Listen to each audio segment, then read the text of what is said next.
Karşı Batatken'in katlaşıları. Bugün 2024 yılının 13. dekabr günü biz Nokotay'ına karşı bir aylık ötüye geldik. Ödelen olmadılar. Bize Ağustos'ta layık başka öteceğiz bonzar.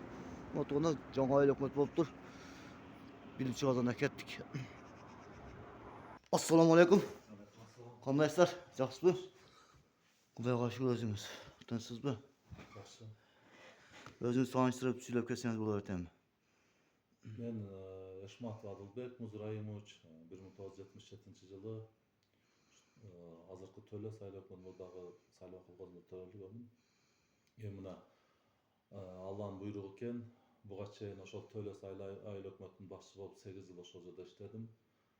Алланын буйругу, анан ушул биздин президентибиздин жүргүзүп жаткан саясатына негиз ушул ротацияга байланыштуу ушул Бел айыл өкмөтүнө келип, ушул жерге насип болгон экен. Ушул Бел айыл өкмөтүнүн эли менен, Бел айыл өкмөтүнүн аппарат кызматкерлери, депутаттары менен буюрса жакшы максатта, жакшы ниетте иш таанышып, иш баштадык.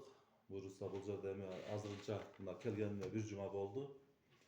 Кагаздар менен таанышып, айыл аймактагы социалдык объекттер менен, соц объекттер менен, бала бакча, мектептер менен кандай көйгөйлөргө таанышып, кагаздар менен, документациялар менен таанышып ушул иш баштадык. Буюрса жылды жакшы жыйынтыктасак, 2024 жылды жакшы ийгиликтүү жыйынтыктасак, анан 2025 жылдан буюрса ушул аппарат менен, депутаттар менен, эл менен чогуу ушул Бел айыл өкмөтүнүн өспөсүнө жакшы салым кошуп, жакшы иштерди алып барабыз деген ниеттемин.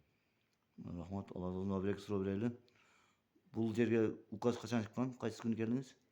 Бул жерге 2024 жылдын 29 ноябрда.